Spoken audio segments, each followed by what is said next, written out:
नमस्कार दोस्तों। आज हम वैदिक संस्कृति के 100 प्रश्नों को हल करेंगे।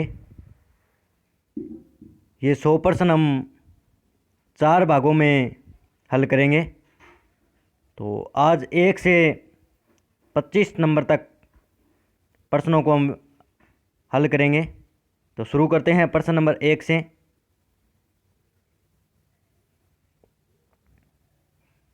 पूर्व वैदिक या ऋग्वैदिक संस्कृति का काल किसे माना जाता है? तो ये आपको बताना है। 10 सेकंड का टाइम है आपके पास, सोच लीजिए। तो ए इसका सही आंसर होगा 1500 ईस्वा पूर्व से 1000 ईसा पूर्व के जो समय है उसको पूर्व वैदिक या ऋग्वैदिक संस्कृति का काल माना जाता है। प्रश्न नंबर 2 देखिए। उत्तर वैदिक संस्कृति का काल किसे माना जाता है? तो ये आपको बताना है।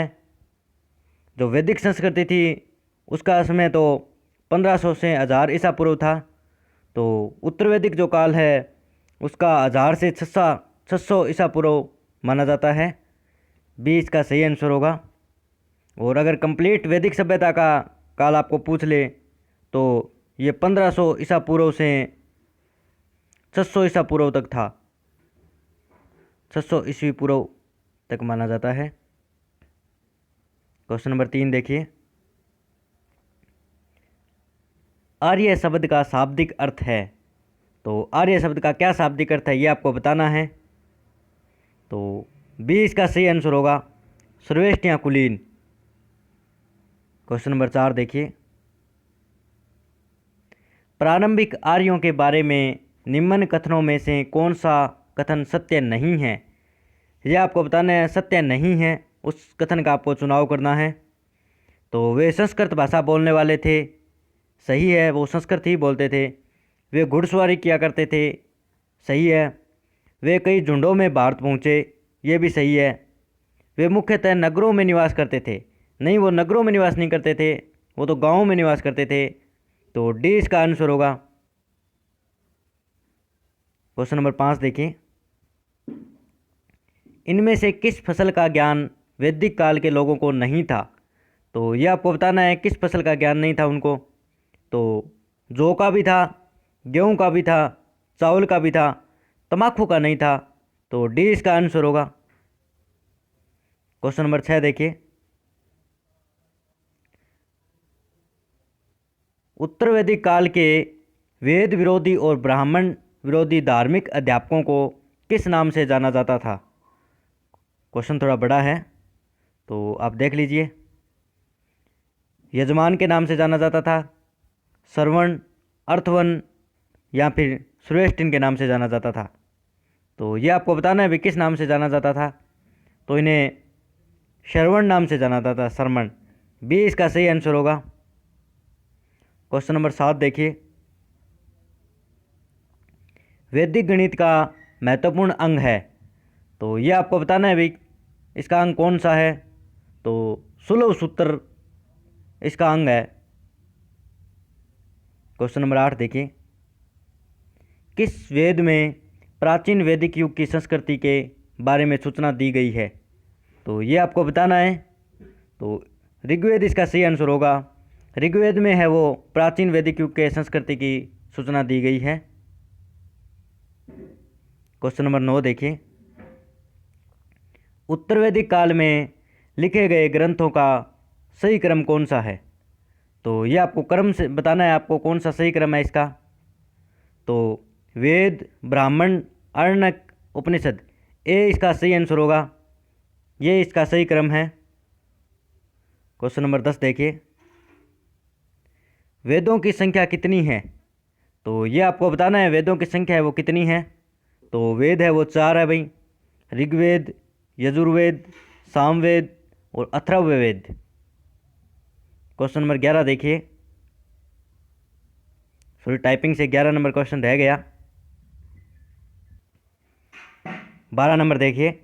भारत के राज चिन्ह में प्रयुक्त होने वाले शब्द सत्यमेव जयते किस उपनिषद से लिए गए हैं? तो ये आपको बताना है भाई किस उपनिषद से लिए गए हैं। तो ये मुंडक उपनिषद से लिए गए हैं। 12 का ए सही होगा। क्वेश्चन नंबर 13 देखिए, ऋग्वैदिक आर्यों का मुख्य व्यवसाय क्या था?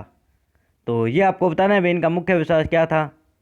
तो 20 का सही आंसर होगा पशुपालन है वो इनका व्यवसाय था भाई।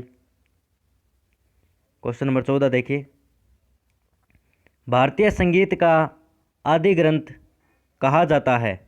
तो ये आपको बताना है भाई किसे कहा जाता है। तो सामवेद को कहा जाता है भाई, डी इसका सही आंसर होगा। क्वेश्चन नंबर 15 देखिए, प्रथम विधि निर्माता कौन है? तो ये आपको बताना है भाई प्रथम जो विधि निर्माता है वो कौन है। तो ये मन्नु है, वो प्रथम विधि निर्माता के नाम से जाने जाते हैं। क्वेश्चन नंबर 16 देखिए, कृष्ण भक्ति का प्रथम और प्रधान ग्रंथ है। तो प्रधान ग्रंथ कौन सा है ये आपको बताना है। तो श्रीमद् भागवत गीता है वो कृष्ण भक्ति का प्रथम और प्रधान ग्रंथ है, 20 का सही आंसर होगा। क्वेश्चन नंबर 17 देखिए, ऋग्वेद में संपत्ति का मुख्य रूप क्या था? तो ये आपको बताना है भाई संपत्ति का जो मुख्य रूप है वो क्या था। तो गोधन था भाई, अर्थात गाय थी वो मुख्य संपत्ति का साधन थी। और गाय को लेकर एक 10 राज युद्ध भी हुआ था। क्वेश्चन नंबर 18 देखिए, ऋग्वेद के किस मंडल में शूद्र का उल्लेख पहली बार मिलता है? तो ये आपको बताना है भाई किसका उल्लेख मिलता है पहली, शूद्र का उल्लेख सबसे पहले। तो ये 10वें में मिलता है भाई, जो 10वां अध्याय है ऋग्वेद का उसमें शूद्र शब्द का उल्लेख मिलता है। और अगर आपको सुप्त पूछ ले तो ये पुरुष सुप्त में मिलता है, जो पुरुष सुप्त है उसमें मिलता है। क्वेश्चन नंबर 19 देखिए, पुराणों की संख्या कितनी है? तो ये आपको बताना है भाई पुराणों की संख्या कितनी है। तो 18 है वो पुराण है भाई। और उपनिषद आपको अगर आपको पूछ ले उपनिषद कितने हैं, तो उपनिषद है वो 108 है भाई। क्वेश्चन नंबर 20 देखिए, वैदिक धर्म का मुख्य लक्षण इनमें से किसकी उपासना थी? तो ये आपको बताना है भाई वैदिक धर्म में किसकी उपासना की जाती थी। तो आप सोच लीजिए। तो जो वैदिक धर्म था उसमें प्रकृति की उपासना मुख्य रूप से की जाती थी, ये इसका सही आंसर होगा। क्वेश्चन नंबर 21 देखिए,